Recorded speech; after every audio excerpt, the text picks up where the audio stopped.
I should use a microphone. Well, Tatiana, fine right here. I feel like since you won the Ultimate Fighters, we've been waiting for this fight week where you fight for the strawweight title. So I guess now that we're only a few days away, I guess what are the emotions now that, like I said, the last like 8 years we've been asking you like how far away are you from the title, and now it's finally here. Yeah, I'm super excited. I'm just excited to be here. Sorry, I like rushed over here because I was late. I'm so sorry. Anybody who knows me knows I'm just like in my own world. But anyways, so yeah, no, I feel great. I'm just excited to compete again. You know, I love competing. I love fighting. I mean, I love everything about it. As much as I'm not a big fan of media, I even love doing the media just because I know that it's part of it, and I'm excited to just, you know, just be here and have the experience, because these are the experiences I'll probably talk about to like my great-grandchildren if I live that long. Have you heard, fans label you, the uncrowned champion for so long, even when you were on the shelf recovering? Did you hear those talks, and did it ever, like, not bother you, but just be like, I'm getting there, just you don't have to crown me just yet? Yeah, it is. It's like, for me, like, I'm always about like proving things, you know? So like, I know people say that and they see my ability and they see how great I am and stuff like that. And it's very flattering. But yeah, no, I was just, it kind of is like one of those things where like, now I just want to go do it. You know what I mean? So, and that time is now. So I thought it would be years ago. But my time is now. So just excited to be here, and what better place to do it in this beautiful country. Well, I was going to ask, if you hadn't, gotten hurt with the neck and everything, do you think you already would have won the title by now? Yes, absolutely. Yeah, so, I think at the time, I think maybe Joanna even had it, so I would have had the opportunity to face her as well, and then even maybe Rose, because she was in the mix then too. Now she switched weight classes up. So yeah, no, I had like, but you know what? Like, now I can go ahead and still face someone who actually beat you on it twice. So it's not, you know what I mean? I could still kind of prove that, you know what I mean, here and even a few years later, so. Well, kind of going off of that again, like, when you broke in, Joanna was the champ, like you said, and then, like, Jessica Andrade won, Rose won, and Weili's got it back. Do you think Weili would have, like, just breaking down all those past champions, that she's the hardest test for you as the champion, as opposed to all those other champions that you saw carry the belt in strawweight? I mean, right now she's the best in the division. I know she lost to Rose twice, so I know for a while I was like, I want to fight Rose, and she was probably like, Tatiana, stop saying my name, and then she like switched weight classes, and I'm like, okay, I'm done. So it's like, now I'm just focused on Weili, or Zhang. I'm sorry. I think, like, what's her first name? Everyone calls her Weili, but I think it's Zhang Weili. Oh, okay, so her first name is Zhang. I think they flip it. Okay, yeah. Well, yeah, because I'm like, on Sure Dog it says, no shit. So yeah, no. So Jean, yeah, I don't even know what I was gonna say. I'm sorry. I lost track because of the name thing. And I know you said, I think I saw an interview where you said you don't really view this as a striker versus grappler fight. Like, this is just an MMA fight. So what do you make of Weili's last few fights and just her skill set all around? Yeah, I think she's a great champion. I mean, I've said this multiple times, like all throughout the week. She's a great champion. She's everything that a champion should be. Humble, confident, go-getter. She doesn't use, so for me, like, and you could just, I'm all about like hard work. Like, I don't use other things to promote myself. You know what I mean? I've always been super, super respectful of myself, and I don't have like an OnlyFans or nothing like that. Like, I'm using my hard work, and like the reason why is because I want to be looked at as super like respected. I want them to be like, she was an amazing champion. All she did was work hard, and things came for her. She didn't use other things to promote herself.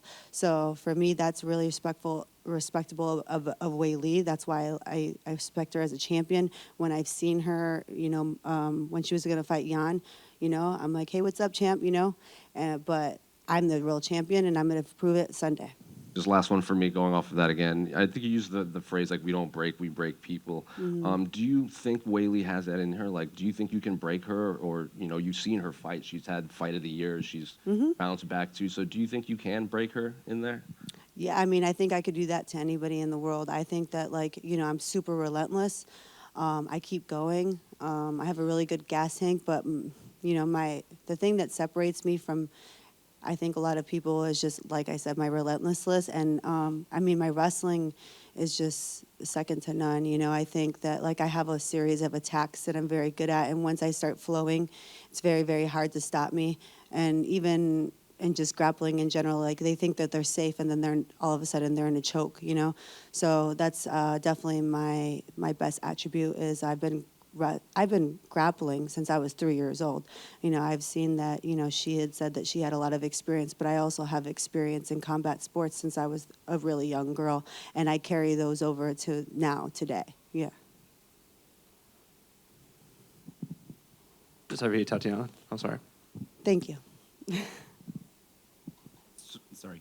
Who do you consider to have been your biggest challenge so far? What was your most challenging UFC fight you've had up until now?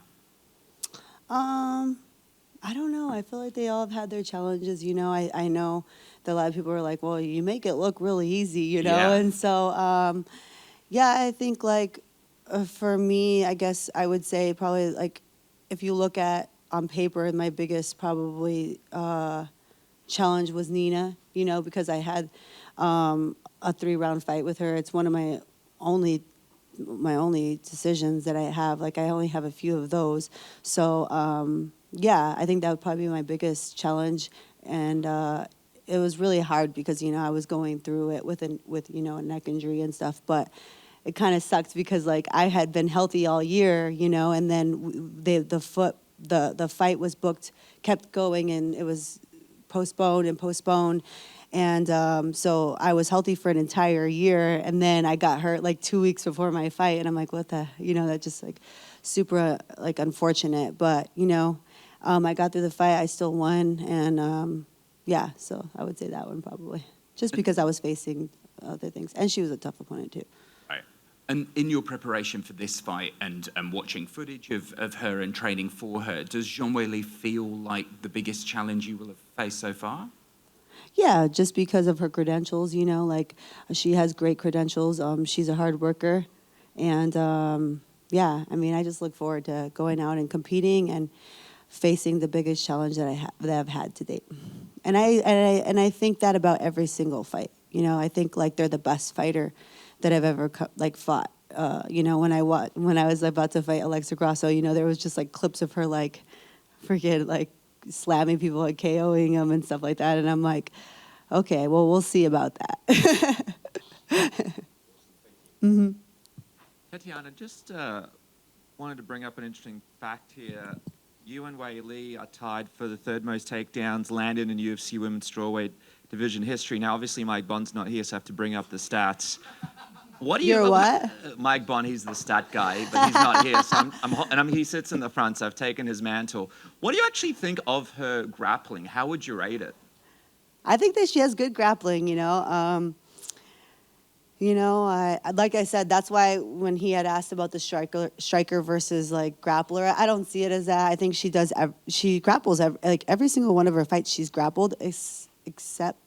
No, I mean, I think she's literally grappled every single one of her fights. So I don't see her as just a striker, you know what I mean? And then that's why, you know, I think that it makes for a great matchup. You know what I mean? It's not like, I don't know. Sometimes I think, like, grapplers against strikers kind of seems like you're just like, oh, man, this is, like, kind of lame. Because either it's like there's just, like, the grappler is just, like, holding them down and that's all they're doing, you know? Or, you know what I mean? So sometimes it can be, like, not too fun of a matchup, but when you have people that are just really going at it and the whole aspect, then it becomes, like, a super fun fight. And that's why I think that it's going to be a really great fight.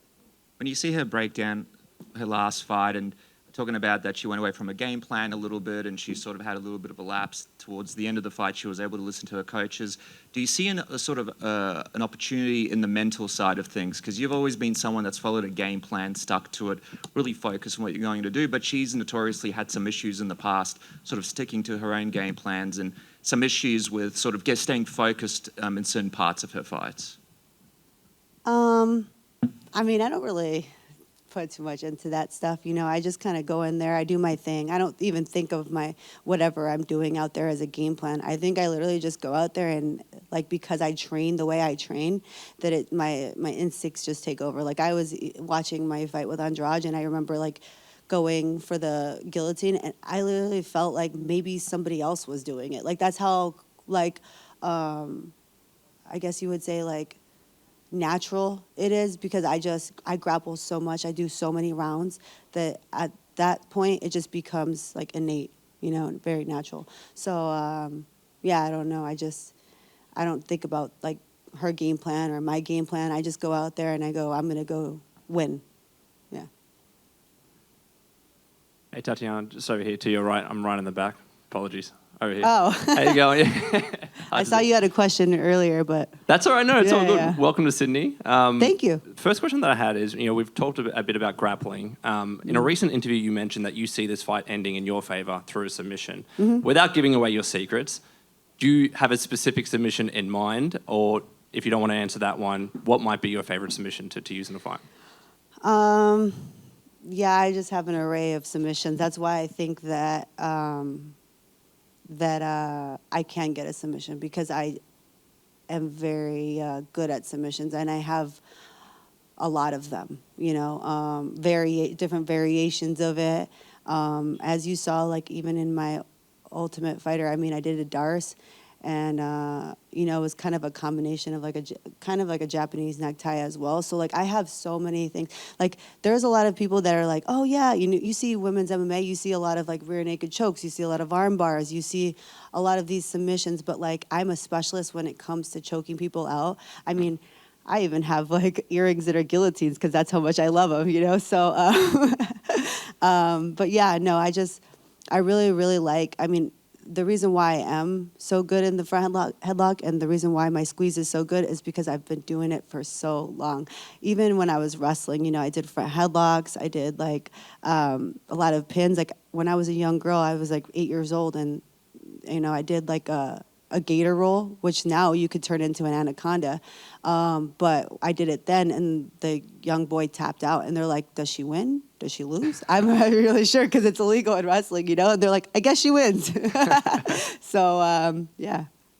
And recently as well, you spoke about you needed to learn patience, and that's something that maybe you haven't always been good with, especially coming back from your injuries. Has that changed how you've approached your fight camp and just, you know, fighting in the UFC in general? Yeah, absolutely. So I guess I don't know if it's like changed like my training or anything. I know that I'm just very like, because of my injuries and stuff like that, I've had to like be very, I guess, picky about the people that I go with and make sure that I trust them. And there's no egos in there, so that I can actually make it to my fights.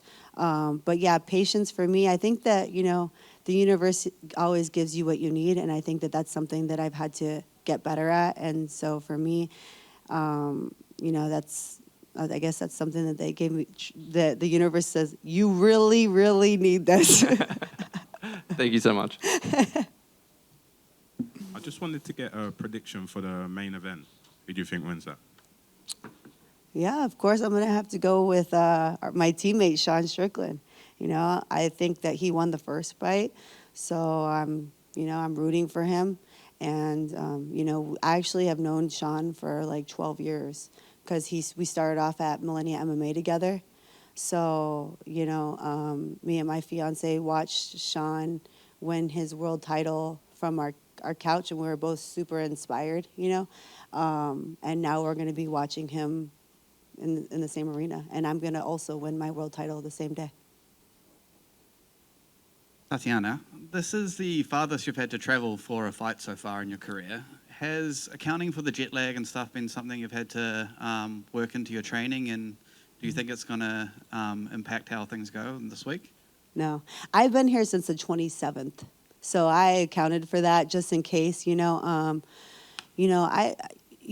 like I said, like I don't have like as many fights as my opponent, but I have the experience in being a high level athlete for a very long time. You know, I was going to world competitions starting at 15, you know, all over the world. So I've trained all over. I've even trained in China for almost an entire month, you know, for world competitions and camps and stuff like that. So I knew that, you know, I'm a professional, so I made it a point to come here very early and make sure that everything went according to plan, and that I wouldn't face anything like jet lag or time having tough time adjusting to the time or nothing like that. I also, you know, have hired people that know those types of things and the hacks and everything like that. Very smart people.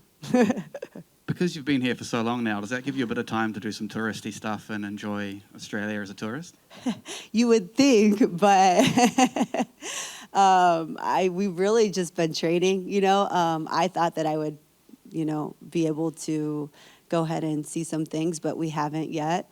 But we have seen a lot of shops, so that's good. I mean, lots of shopping. I love shopping, so that's okay, you know. But yeah, so, and then, you know, they have really good coffee here, so I've had probably a different coffee from, I don't know how long I've been here, 10, 12 days. So maybe like 10 different places, which I love because I love coffee. Thank you. Yeah. All right, guys. Thank you very much. Awesome. Oh, pose. You grab.